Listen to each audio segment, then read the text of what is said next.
संसद का शीतकालीन सत्र अर्थात विंटर सेशन लगातार हंगामे की वजह से ठप है। जॉर्ज सोरोस और गौतम अडानी के नाम पर सरकार और विपक्ष में ठनी हुई है। बीजेपी ने गांधी परिवार के इर्द गिर्द जॉर्ज सोरोस वाला ऐसा चक्रव्यूह तैयार किया है कि वो ना तो आरोपों को एक्सेप्ट कर पा रही है और ना ही उनसे इंकार कर पा रही है। प्रियंका गांधी वाड्रा ने मंगलवार को इस मुद्दे पर क्या कहा, पहले वो सुन लेते हैं। The most ridiculous thing they could come up with. They're talking about some 1994. Nobody has any record of it. I don't know what they're talking. Nobody knows what they're talking about. The only reason they're doing it is they do not want to discuss Adani. तो प्रियंका गांधी वाड्रा कह रही हैं कि यह मुद्दा हास्यास्पद है क्योंकि बीजेपी 1994 की बातें कर रही है। प्रियंका यह भी कह रही हैं कि किसी के पास इन बातों का कोई रिकॉर्ड नहीं है। शायद 1994 के दौर में या तो जॉर्ज सोरोस की हरकतों और उसकी इंटेंशन के बारे में किसी को पता नहीं होगा या फिर उन्हें रेड कारपेट वेलकम इस देश में दिया जाता था। लेकिन साल 2014 आता है, नरेंद्र मोदी देश की कमान संभालते हैं अर्थात सत्ता संभालते हैं, तो उन्होंने भारत में बाहरी इंटरफेरेंस को बिल्कुल बंद कर दिया।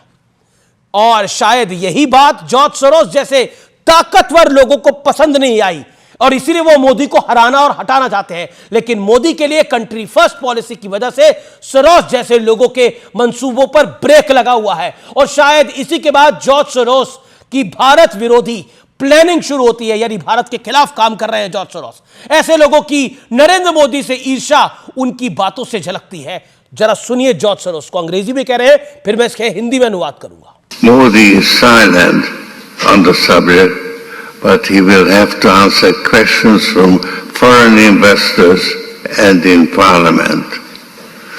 This will significantly weaken Modi's stranglehold on India's federal government. George Soros का कहना है कि अडानी पर लगातार हमले से देश के प्रधानमंत्री नरेंद्र मोदी संसद में जवाब देने पर मजबूर हो जाएंगे और इससे मोदी की सरकार पर पकड़ जो है वो कमजोर हो जाएगी और इसके बाद लोकतंत्र के पुनर्जागरण के लिए नए रास्ते खुल जाएंगे।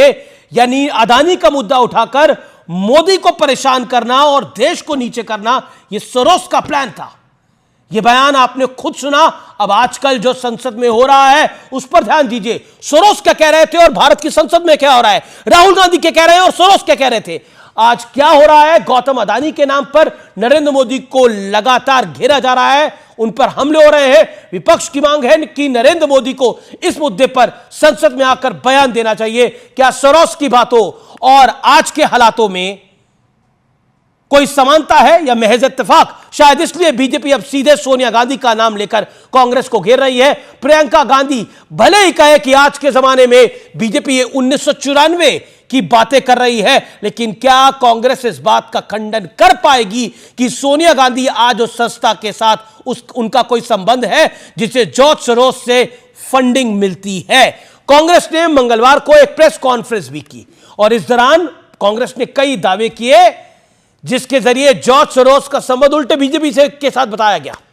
लेकिन कांग्रेस ने अपनी प्रेस कॉन्फ्रेंस में सोनिया गांधी पर कोई सफाई नहीं दी, यानी संसद में हंगामा अभी और बढ़ेगा। लेकिन सवाल है कि देशवासियों के पैसे कब तक ठप होती संसद की वजह से बर्बाद होते रहेंगे और सोरोस जैसे लोग अपरोक्ष रूप से इस देश के लोकतंत्र में क्यों इंटरफेरेंस करेंगे। सोरोस का सबसे बड़ा बयान था, मैं कई मिलियन डॉलर खर्च करने को तैयार हूं एक मोदी को हटाने के लिए। सोचिए मोदी सोरोस की राह में कितना बड़ा रोड़ा है जो कितने मिलियन डॉलर खर्च करने को तैयार है एक मोदी को हटाने के लिए। शायद भारत की जनता और सोरोस के बीच में मोदी खड़े।